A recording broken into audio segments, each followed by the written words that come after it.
Morning, everyone. My name is Evan Vahratian, and I am the coordinator of the Clarence Central School District Family Support Center. And today, myself, along with some of my colleagues in different districts, are going to be sharing some information about utilizing positive family relationships to support well-being. I know in our district, we've definitely seen an increase in divorce, separation, and issues around family conflict from the referrals that we've received to our office. But more importantly, a lot of the other families and students that we're supporting for maybe alternative reasons, really at the root of it, a lot of it does come down to family conflict. So we wanted to, not just in the Clarence district, but kind of in the districts that are comparable and really east of transit, and comparable in kind of makeup and access to resources, we wanted to get together and provide some support from our different perspectives in our individual districts to help families who might be dealing with conflict or who might present conflict, where conflict might present in the future. So with me, I have Meredith Howard. I am the Alden Family Center coordinator over Alden School District. I am a social worker and art therapist and have been working with individuals and families, in many different capacities in schools, healthcare settings, probably for about the past, 15 years maybe. And just like to kind of talk about what Evan said, when you're working with the individual, you're not just working with that individual, you're working with the family. And that's really, how you have to look at it in order to make any progress. And so, as we go through these slides, we'll talk about the different family relationships and how it all correlates and how, we can address those in different settings at home and at school. I'm George Brimmer. I run the Lancaster Family Support Center. Like Evan and Meredith has said, seen a lot of increase in referrals for different conflicts with families, co-parenting issues, divorce, separation, things like that. So I think this is going to be a great resource for our families to just sort of look back at and get some ideas from on how to work with that conflict. Right now I'm doing a parenting group for our district. So talking a little bit about different things you can do as a family meetings, the ways to reduce conflict and things like that. So hopefully we can provide some of that information to you guys today. Hello, I'm Jamie Coleman. I'm a school psychologist and I coordinate the Family Support Center for the East Aurora School District. This is actually one of my favorite topics. When I first started off as a school psychologist, we had an opportunity to work with our Family Support Center, providing some counseling services to families. It was a very family-centered approach of grief solution-focused counseling. And so I had an opportunity just to really early on get a sense of how families work. And it was something that was really enjoyable and it really impacted how I, did the rest of my career. And so I do think this is important. And one of the, real big things about this is just normalizing, how tough it can be, to just raise a family and be involved in all the things that, managing stress and all those things we're going to get into today. So that's kind of where I'm coming from. all right. So the scope of this presentation is really not to go into tons of, clinical opportunities to support families, which definitely are at times needed and are at times successful in dealing with family conflict and supporting positive relationships among family members. What we really want to do today is give a little bit of overview of what family conflict can look like and the impact that it might have potentially on caregivers, on children, even on kind of the extended family. And then beyond that, some strategies that are practical that can be utilized on the front end of conflict occurring and on the front end of just kind of, when you're trying to build a relationship with your family, with your children, how to do it in ways that are, evidence-based as well as, easy and tangible enough to do within a day-to-day routine. So again, that doesn't require tons of clinical support or professional support. So with that being said, we're just going to kind of go through and discuss some of the typical causes of family conflict. So there's a wide range of reasons why individuals might be dealing with family conflict, but it usually comes down to a couple different areas. And so we're going to get into a little bit of that. So George, if you want to kind of share a little bit from your perspectives.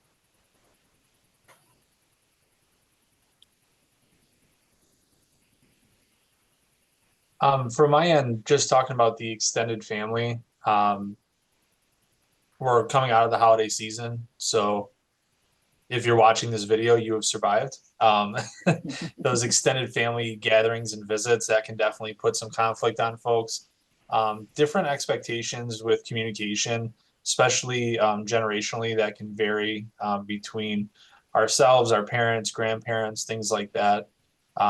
Financial obligations, that can be a huge one, especially with childcare responsibilities. Differences in religious, cultural, or political beliefs, that can be a hot topic, especially when everybody gets together. Grief and loss looks different for different people, different generations. So those sort of obligations around grief and loss, that can cause conflict. And then also caretaking obligations for aging family members. Definitely. And I know Jamie, thinking about intimate partnerships, marriage, what can that sometimes look like? Sure. So this is often sometimes considered the core of, all family relationships. Kind of stems from, the marriage and how that's functioning sometimes. And there's a lot of areas where stress can kind of build sometimes in those relationships, and maintaining those relationships are crucial to sometimes maintaining that well-being for your family. So, certainly one of the big things that I think if you were to Google, some of this stuff, the financial issues often become a huge stressor sometimes within these relationships. Grief and loss, also substance abuse behaviors can become certainly a major source of stress. When you're talking about, those kinds of issues that affect our health, professional, personal commitments. If for some reason, your job becomes too demanding, and then you're spending less time with the family, that becomes a huge stress. Differences in lifestyle choices, needs, perspectives on physical intimacy can certainly be another area of stress. And then also certainly, differences in religious, cultural, and political beliefs. And I know we've had a lot of stress in that area of our culture and just with politics and everything lately. So unfortunately, if your partner does have, their political beliefs on the other side from where you are, that can certainly add another element to your relationship as well. And obviously, when we're talking about intimate partnerships and marriages that involve children and adolescents and teenagers, the trickle-down impact that can sometimes have on kids can cause conflict. But just the nature of having children and trying to navigate those relationships, those boundaries can be challenging too. So Meredith, if you wanted to kind of speak to that. Yeah, sure. So, when you have kids and teenagers in the family, I think the conflict comes up because kids are growing and changing pretty regularly, and what you do to help your 5-year-old is not going to be the same as what you do to help your 15-year-old, right? So you kind of have to adjust to the changing of their development.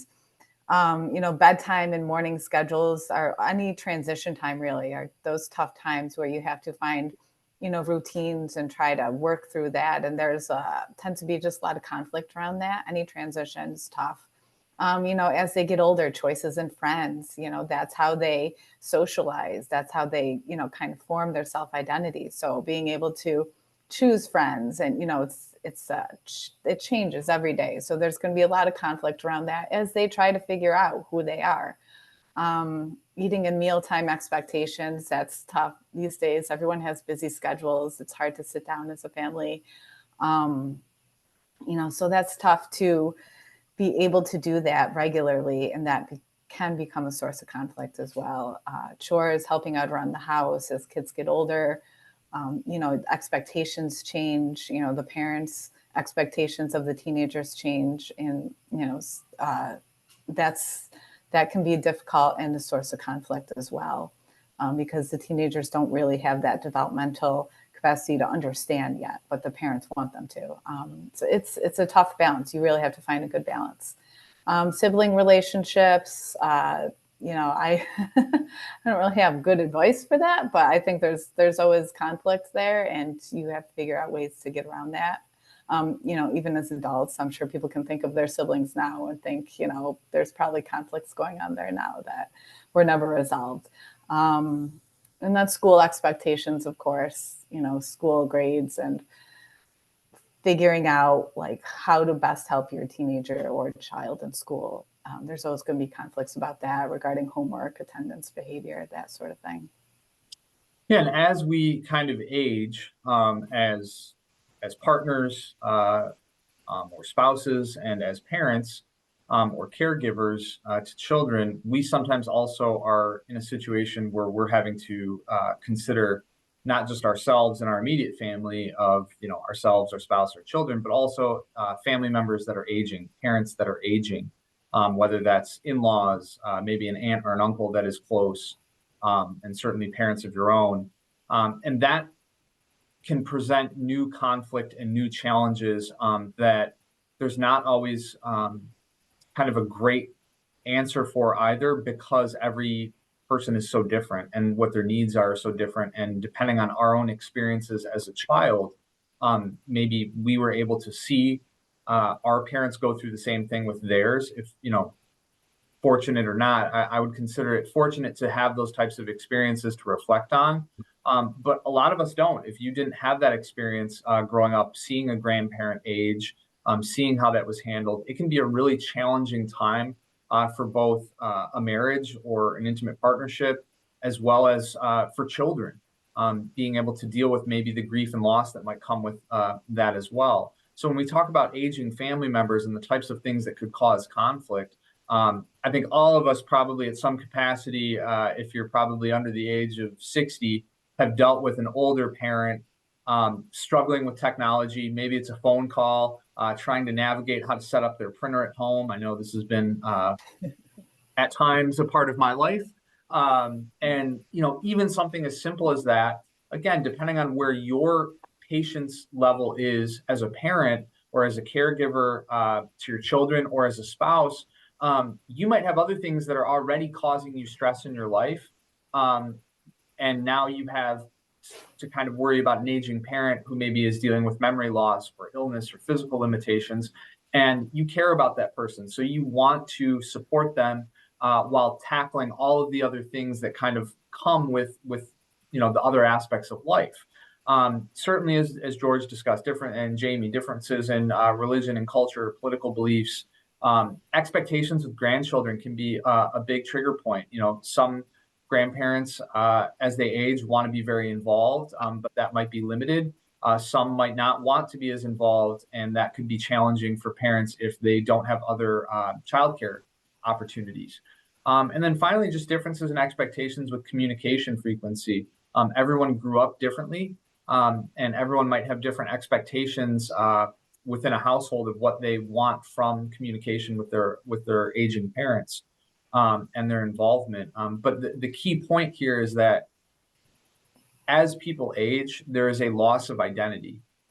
So the same way that a lot of us might feel that way when we have children or when we go through other stages of our life, there's a loss of who we were previously. And it's not that that's always a bad thing, but it can be something that's very challenging, especially in our older adults, to navigate. And sometimes that creates conflict.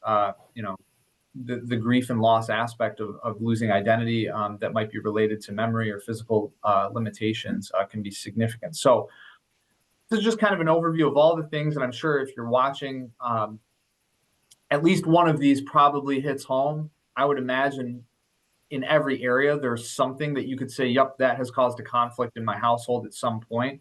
And so what we really want to do is focus on the fact that relationships are really hard, and so is parenting. So it's both natural and common for satisfaction in relationships to ebb and flow. Okay, so most of us would understand whether it's a work relationship, whether it's a a personal relationship with a friend, whether it's a marriage or a relationship with your family or children, it's very natural and common for that to ebb and flow, depending on where you are in that stage of life. In particular, being a parent can make those ups and downs more complex. And I'm sure anyone who's watching, and I know for those that are participating and that are parents, I think we could all agree that it adds a level of complexity because you're adding another person into your life. So studies have kind of shown that regardless of whether or not you're a parent, relationship satisfaction typically declines during the first 10 years of being together. So what that speaks to is not that don't bother getting into a relationship because by the time you're 10 years in, it's going to be a disaster. What it really speaks to is the fact that things are going to get a lot more complicated as you grow with another person, whether that's your child, whether that's an older family member, whether that's your spouse or partner.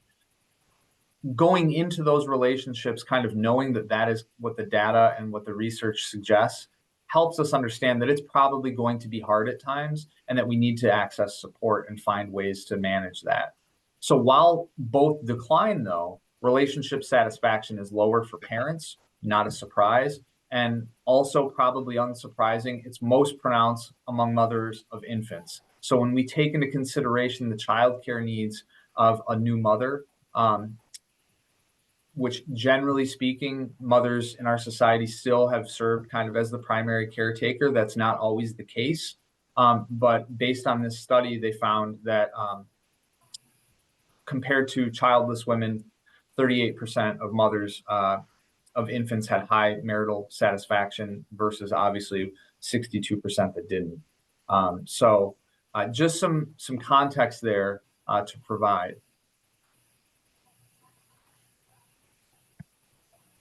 So this part of the presentation, I kind of call it the Captain Obvious portion of the programming. Just really wanted to talk about some of the obvious things about families and relationships that we don't always, pay attention to, but are really important. And the studies that have been done looking at, our well-being and how that relates to our quality of family relationships are really connected. And that can go both ways. And so, if we have a family where we're having a good, connection with everyone, where things are going well, our well-being really improves. And conversely to that, if things aren't going well, if there's a lot of stress in that family relationships, that can really impact our well-being as well in a negative way. And I think too, it's important to kind of note at this point, some of the things that we've seen through the pandemic, and how that's affected families really kind of drove home the fact that, as human beings, we're pack animals.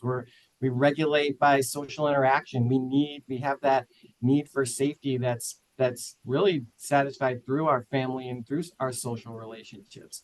And so, having good social support, getting these things through our families that are positive, like love, advice, care, those things that we tend to, equate with having a good family life, they improve our feeling of self-worth. We're optimistic. We help regulate each other's behaviors, and encourage positive thinking and behaviors. That general care, if, you see your dad and, putting butter on his steak, you're going to be like, hey, Dad, is that a great thing?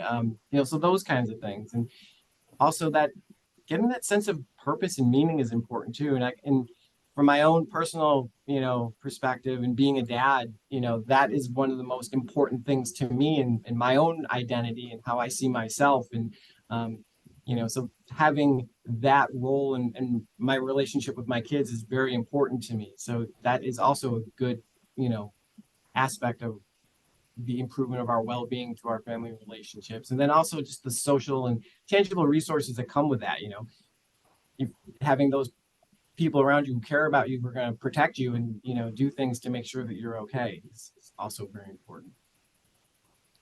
And so if we go to the next slide, on the other side of that coin, there's a lot to show that shows that if things aren't going well, then that can really affect us in a negative way.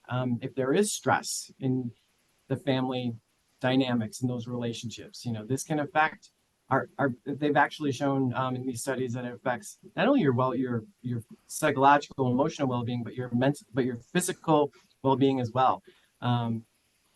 There's been studies that show direct impact to our immune function, cardiovascular health, and also things that go along with depression. If you're having those types of relationships where there's a lot of stress going on, there's people are being too critical, too demanding. Maybe there's some abusive situations going on, that can affect how we're feeling, increase depression, decrease our self-worth, and that can impact our identity in a negative way too, where we're not feeling like, if we're not a good parent, or if we're not, connecting well with our siblings, for example, that affects how we feel as a person and who we are. And that can really increase those negative outcomes for health.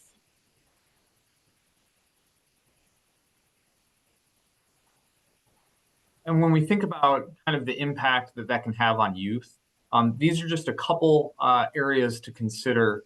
So when we look at homelessness and runaway risks, most folks, and George, you can chime in if you want, just with your background working for Spectrum, there's a high level of correlation between family conflict at home and the impact that has as a risk factor of young people leaving their home. So I don't know if you want to speak at all on kind of what you saw in your experience, George. Yeah, when you think about different things that protect families, the safety and stability of having a place to call home, a place to lay your head at night, maybe not knowing where you're going to sleep, even, some of our kids that are transitioning between different households, that sort of uncomfortability can lead to instability, cause more conflicts, especially when you don't have that sort of like home base. It can cause sort of a constant tension for especially youth, but families as a whole. And having that sort of uncertainty can lead to a lot of other things. Like we talk about here, the risk-taking behaviors. Kids who have greater family conflict at home more likely to make risky decisions that affect their parents, but not themselves. Sort of as like well, you're not keeping me safe here, so I'm going to sort of make some noise for you to notice. And people that have less family conflict, they're less likely to take those risks. They tend to focus more on cohesive family units and not as risky behaviors to try to stand out there. Evan, I think you talked about this last one a bit with mental health and mood. I don't know if you want to. Yeah, so again, this kind of speaks to what Jamie was just talking about as well. But when family conflict and cohesion is higher, which again is normal. So that's not to say that there's never going to be conflict in your household. It's not to say that there's never going to be a situation where the cohesiveness of your family isn't kind of deteriorating even temporarily. It's just having that understanding that when our family is in conflict, or when maybe in our marriage, or in the relationship I have with, let's say, my son or my daughter or my child, it is very likely that is going to cause, even if it's albeit temporary, higher levels of depression, anxiety, perhaps anger, and less positive mood and life satisfaction. So that's not saying avoid conflict in your family at all costs. What it is saying is have an understanding that if you're starting to notice these things in your children, it's probably a good indication maybe that there's something in the family unit that's happening that could be causing that, starting with who they're kind of with most. But then it's also, on the flip side, important to understand that if you know and can recognize that your family's been dealing with a lot of stress and conflict, that it's probably going to have an impact. So you should probably check in with your kids and the children that you care for, and each other if we're talking about an intimate partnership, and just kind of check in and make sure that everyone is able to express how they're feeling. It doesn't necessarily mean that it's going to get resolved right away, but it at least gives everyone a voice. And then just to touch on these conflict styles to help support stronger communication, there's different types of conflict styles that we have depending on if you're calm versus if you're in sort of a heightened situation. So as you guys watch this presentation, you can take time and pause on these slides.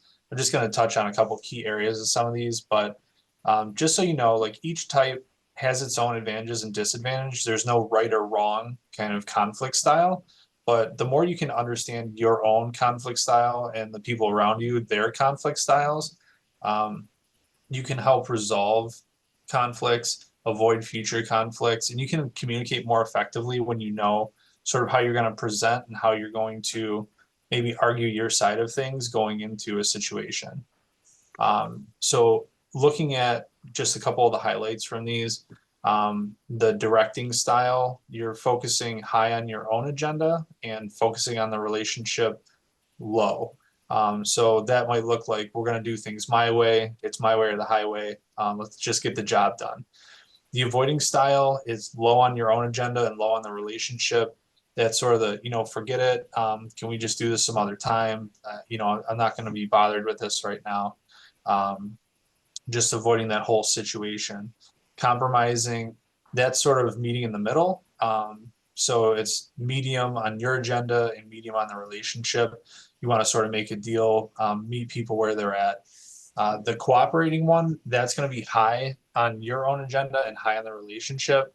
So that kind of style, you're focusing on what's working best for you and for the other person. You both want to have equal footing in that scenario. And then finally, the harmonizing type, you're focusing on your own agenda on a low point, but focusing on the relationship high. Whatever you want to do, that's fine with me. We'll just go with what you want. So again, if you want to take time and pause these afterwards, just to read through, just going to touch on some key things. So with the directing style, this one, it's usually folks that are more task oriented and concerned about getting the job done. That's what this is going to look like. So below, there's some different points that you can look at to talk about that one. Next, with the avoiding style, this one, like I said, it's just sort of like, hey, I don't want to deal with this right now. Just don't worry about it. Let's forget the whole thing. If you're working with someone that has an avoiding style, or if you have an avoiding style, it's helpful to allow that person time to sort of process what the issue is. Don't expect an immediate answer because that's just going to shut them down. But just sort of establishing something like, hey, maybe in 10, 15 minutes, we can come back and talk about this. Having some sort of designated time to review whatever it is, that can be really helpful. With compromising, again, this is sort of like meeting in the middle. Most compromisers value you being direct about what you want as long as it's polite. You don't want to sort of overimpose what you want, but just being direct about your needs and what you're looking for. With cooperating, again, this is meeting in the middle. Typically in these types of situations, the more you're willing to give, the more the other person's willing to give. So finding a way to sort of get both of your needs met can be helpful approaching those types of conflicts. And then harmonizing, this is sort of where the other person is more valuing their relationship with you. So if you're asking what they want first before you kind of make your needs known, that's going to be more important working with those folks so you can sort of get a better feel of what they're looking to get out of the situation. The most important thing to remember about this when you're dealing with conflict, it's not you versus the other person, it's you and the other person versus the problem. So finding a collaborative way to come up with a solution. Again, we talked about this. Conflict is naturally occurring with all families. I get a lot of parents that call and say, oh, we're probably the only ones going through this. You are not alone. All of us here can attest to that.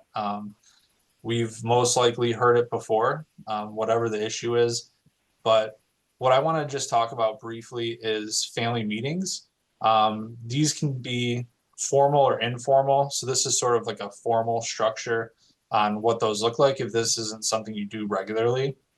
But family meetings, they can help resolve conflicts, prevent future conflicts from coming up. That's hopefully what we all want here.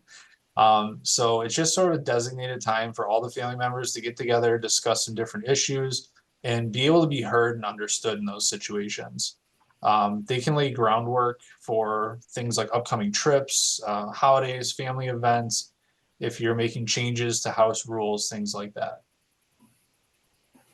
So again, this is a more formalized structure. If you don't have something that's existing, just schedule a time when everyone can be present for this meeting. Make any announcements or coordinate schedules just so everyone's on the same page with what's going on.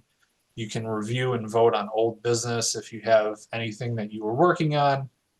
Again, going back to that sort of avoiding situation, if you didn't deal with the problem before, this is the time to sort of, hey, we've had some time to think about this. What do we think? What do we want to do about this situation? Any new family concerns that come up, making decisions about what you guys want to do there. And then also, I think this is one of the most important parts, praising the individuals and their families for their achievements. Just having a good, positive thing to sort of close things out. That's really helpful, and it's going to encourage people to come to the table more, so to speak. We talked about this a bit, but this doesn't have to be a formal setting. This can be at a family meal, if you guys all have time together, but just sort of setting that expectation that this is going to be time for a family meeting where everyone can talk and be heard.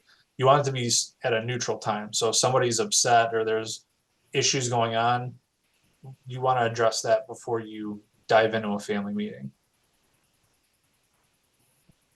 So I think, based on kind of what George was just describing, that is definitely, as you said, George, a little bit more of a formal approach with the family meeting structure. So that would definitely obviously be able to be utilized at any stage of a family conflict.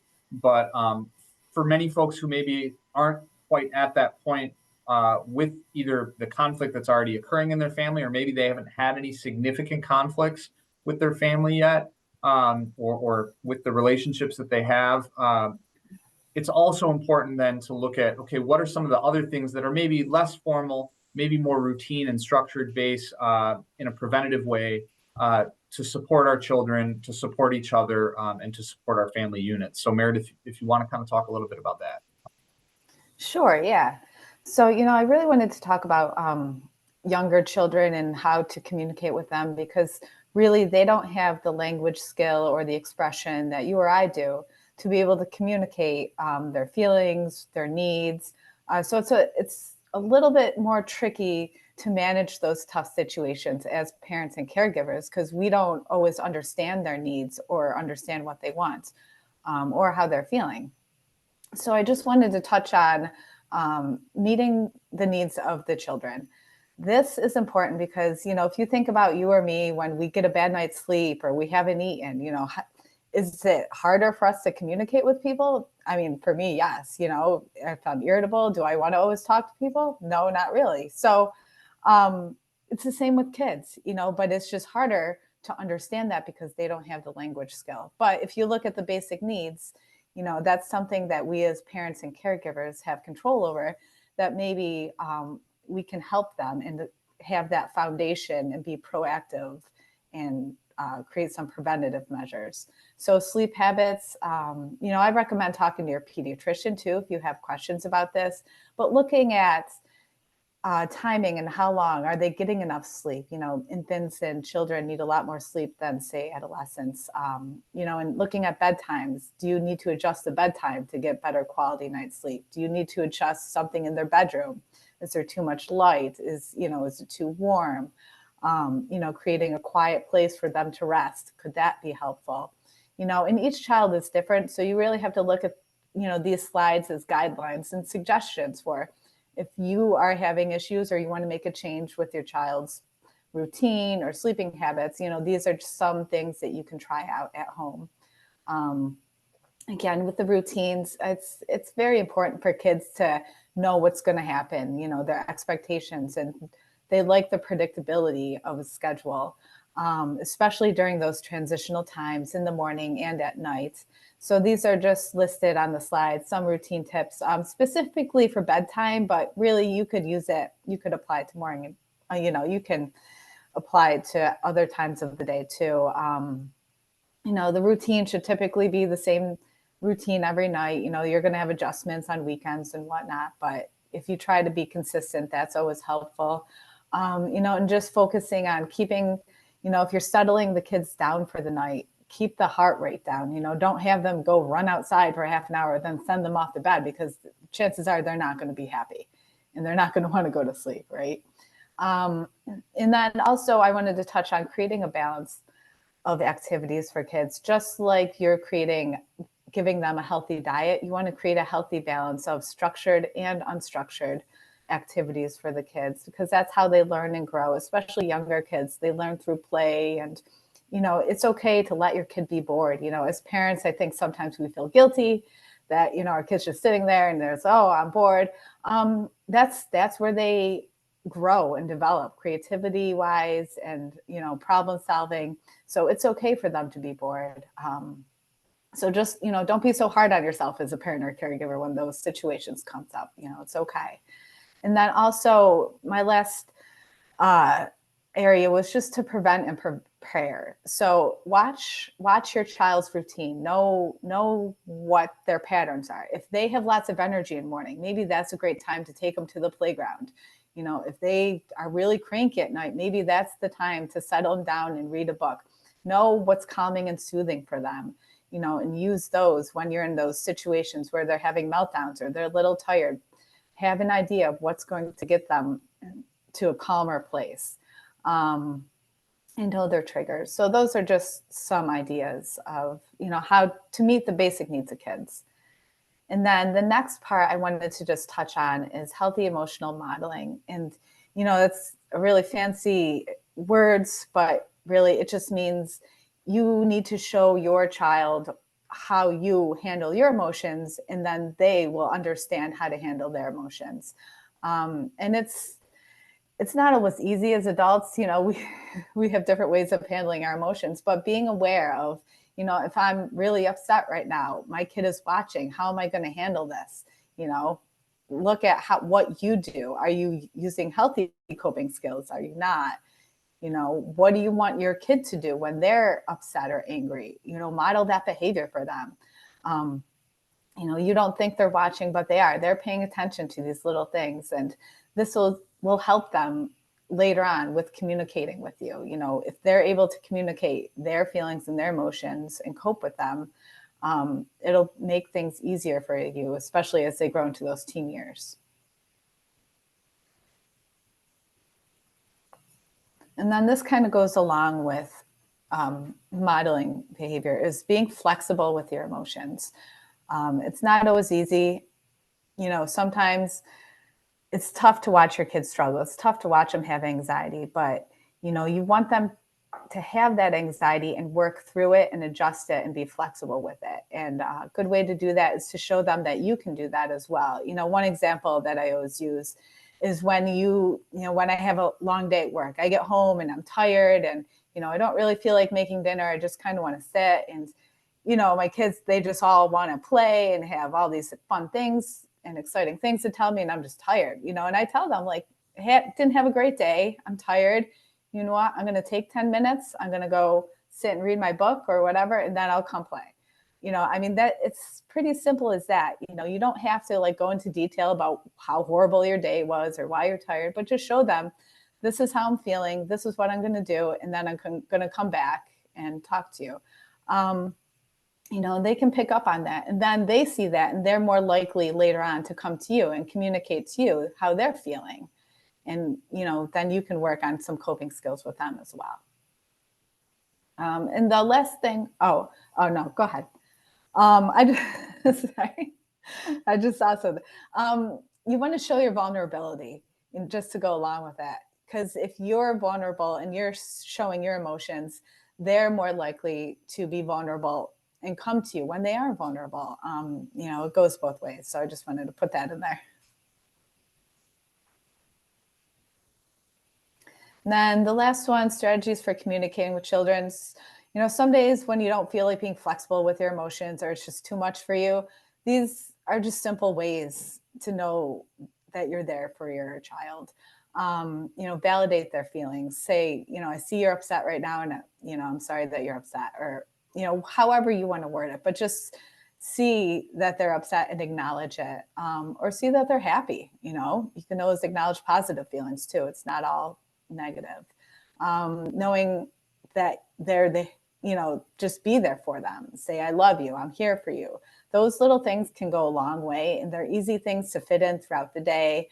You know, the last one that I always do myself personally, I have 3 kids, and, you know, they love this, is tell stories about yourself at their age. You know, they like to see that they're not the only one. Normalize what they're going through. You know, talk about how you handled situations when you were a kid like that. And, you know, they really take to that and enjoy it. And then if something doesn't work, just try something else. Every kid's different. You know, don't give up and say, this is it. You know, I can't do it. You know, you'll find what works for your kid. And, you know, conflict, you know, you grow through conflict. So I think even if when these conflicts arise, you'll be able to grow through it and learn from it. You know, and grow as a parent and caregiver as well. Thanks, Meredith. And I think kind of a lot of what Meredith just was able to provide was the ability to kind of share some examples of strategies that can be used with your children. And now the question is kind of like, well, when do I do this? So when do I use humor? When do I talk about these things with my children? When do I make sure that they know that I'm here for them? And when are the times when I can tell them that I love them, especially given the fact that we exist in a, you know, in a society right now that is very fast paced. I would imagine most of you, if you're watching and you're a parent, or even if you're not a parent, but you know, are a spouse or you're a caregiver for an older parent or an aging loved one, and also have a job and also have a social life and also have other obligations, it can be incredibly challenging to find the time to build these things in. So when we talk about kind of all of these aspects of being able to create routine and all of the strategies that we just talked about, we really need to consider where do we do this? So when we talk about how do we build better relationships with our family members, we really need to consider 2 areas that we're most commonly going to be with our children, with our families on a day-to-day basis. And that's at your home and that's in the community. So most of us as parents are not going to be at school with our children unless maybe you're volunteering on a particular night or activity. And most of our children are not going to be at work with us. So when we talk about being at home, some basic strategies that don't require a significant amount of resource or cost. And we'll get into it a little bit with family meals, but family meals, cooking, baking, movie nights, game nights, chores, yard work, art activities. These are all things that allow for connection with your family, and some of which that don't even require any conversation. They just require the proximity of being together. And sometimes, as George kind of stated, if we have, let's say, a family member who is a little bit conflict avoidant and who maybe doesn't want to go head on in addressing whatever the conflict is, they might need some space. Cooking and baking requires very little conversation. Doing an art activity requires very little conversation. Chores and yard work requires very little conversation. But all of those things do require proximity, and proximity with each other as a family unit can sometimes be just enough to kind of alleviate some of that stress and some of that walking on eggshells that sometimes happens when there's family conflict, and allows for folks to be able to at least feel more connected, even if they're not quite ready to talk about whatever the conflict is. In the community, parks, nature centers here in Clarence, East Aurora, Lancaster, Alden, we have wonderful access on the east side of transit to parks and nature centers. These are things that can be utilized, and again, don't require a lot of cost and don't require a lot of conversation if that's not what is needed or expected at that time. There's community concerts, festivals here in Clarence. We have wonderful festivals that are put on by different civic organizations that allow for families to get out, interact with each other, and have positive interactions and routines built into maybe their summer, their fall, and even their winter. We have a great public library here in Clarence, exercise, sports, which we'll get into, casual grocery shopping. Again, another opportunity to provide families and provide children with modeling of how to behave in public, with maybe decision-making and choice as it relates to food, giving children some of that control.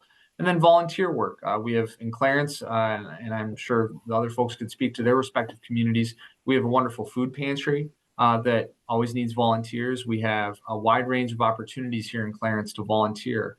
So these are at kind of additional opportunities and areas where routine and connection can be built within your family unit that doesn't really require a clinical approach and doesn't require a significant cost.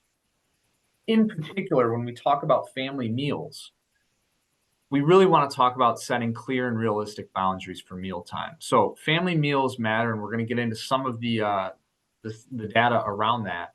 But when we talk about family meals, you need to have clear and realistic boundaries for mealtime. So that might be no screens. That might be an expected duration in which everyone needs to be present at that family meal. Behavioral expectations that might be developmentally appropriate. These are all things that should be kind of clear and realistic based on the developmental level of your children or the children that you're a caregiver for. Discuss your day and your child's day. Be willing to share, as Meredith stated, be vulnerable. Be willing to share if you had a bad day. Again, keeping it developmentally appropriate. If you had a really bad day that was very more as a result of maybe adult types of situations, children don't need to know about all of that, but they could know that, you know what, mom had a really bad day today and I'm not feeling great. That opens the door then for your children to offer the same type of kind of emotional vulnerability that might help them navigate through some of the conflict they're experiencing. Discuss current events. That's an opportunity to discuss what's going on in the world. It also gives your children an opportunity to have a voice and give your children an opportunity as well to understand what your perspective is. We all come from families that have different values. And part of growing up is understanding what your family's values are, maybe about current events that are going on, and then giving that child an opportunity to create their own perspective. Similarly, we want to create space. So we want to make sure that all family members talk and listen. And along with that, that goes, kind of along with assuming that your child is capable of holding a conversation. So I have an infant at home who's 5 months old. We still talk to him. We assume that he is capable of interacting and conversing with us in the manner that he is able to, which doesn't involve a lot of words, but it does involve behavior.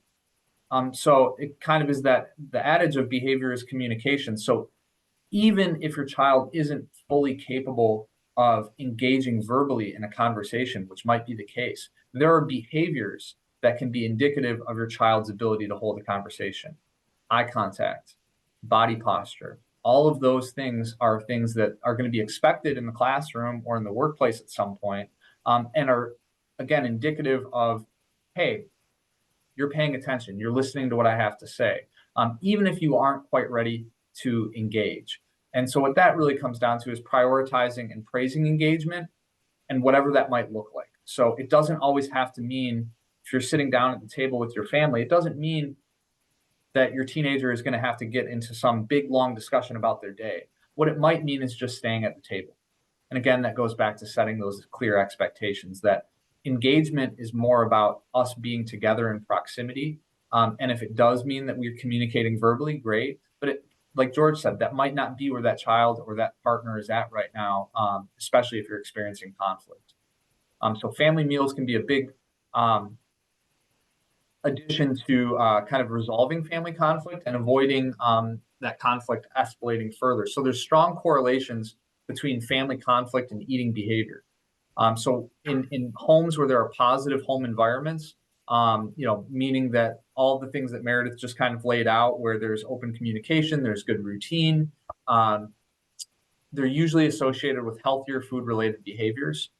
even when we control for socio-demographic factors. So, even when we consider income levels, education levels, things of that nature, it still results in a healthier food-related behavior in most cases among the family. And that's not profound. There's also higher frequency of family meals being associated with lower rates of disordered eating, alcohol and substance abuse, violent behavior, different mood disorders, and increased self-esteem and school success. Again, this is not profound. The idea that when we get together as a family on a routine basis and are in proximity with each other and sharing a meal, which historically speaking, if we look at, kind of over the course of human history, food has been the one thing that kind of has connected people. It's the one thing that has kind of bridged cultures. So it's no wonder that when we do that and build that into a routine within our household, we don't see some of the issues that sometimes can exacerbate family conflict, like violent behavior, alcohol and substance abuse, depression, mood disorders, things of that nature. So similarly, another aspect of kind of building routine and having opportunities to practice some of these skills would be family play. And so Meredith touched on this a little bit, giving time for both directed and self-directed play. And even when there is some degree of risk. So having some independent playtime for your children, which still could be supervised, but independent, when there is even some degree of risk, it can have positive effects on children's mental health, their resiliency, and abilities to cope. So Meredith kind of touched on that idea of like overprotectiveness, sometimes being a barrier. And that certainly is kind of what the research would suggest, that there's a difference between being supervised and being super engaged and not self-directed. There's been studies that have shown that opportunities for regular parent and child exercise can improve family relationships, parent mental health. What we know obviously about exercise and brain health, it can have a positive impact on how we learn, our cognition, our mental health, our brain functioning. And finally, when we think about what physical activity can do with our convergent and divergent thinking.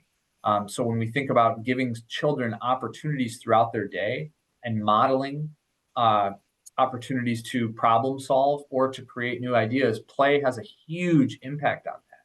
So, I think about when I was a child playing catch with my dad, not always looking at it through a structured lens of you have to throw it this way.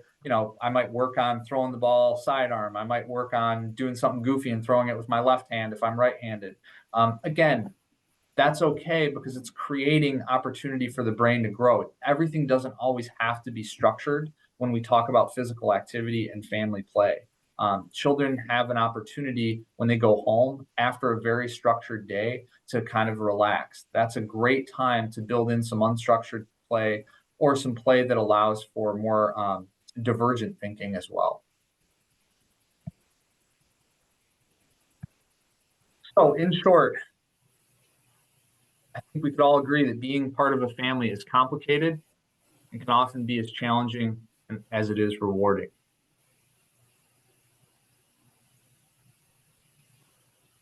And definitely trying to devote time to connect, being consistent with those times, just having a family structure to know that, you're going to spend time with your kids, working with your kids, asking them questions. Like Evan talked about a bit, the family meals, that can be a great time. Instead of, hey, what did you learn at school today? Nothing. What did you like about today? Maybe what didn't go well today? What didn't go well? What were some things that you struggled with? Just opening that door to conversations, no matter what that looks like for kids. That can make a huge difference in how they grow and how they function. And like we talked about, it can also impact your mental health too. And as Evan stated earlier, we're lucky living where we are because we do have a lot of access to opportunities within our community to be in spaces that allow for us to have those meaningful social engagements with our families. But it doesn't have to be, an elaborate expensive thing. Just the family meal is a great place. I mean, if you think about it, you're nourishing your body with, you're eating, and at the same time, you're getting that self-regulation with that meaningful social interaction with your family, which is improving our sense of safety. So all of these things coming together during those times are really what helps promote our well-being and also our families as well.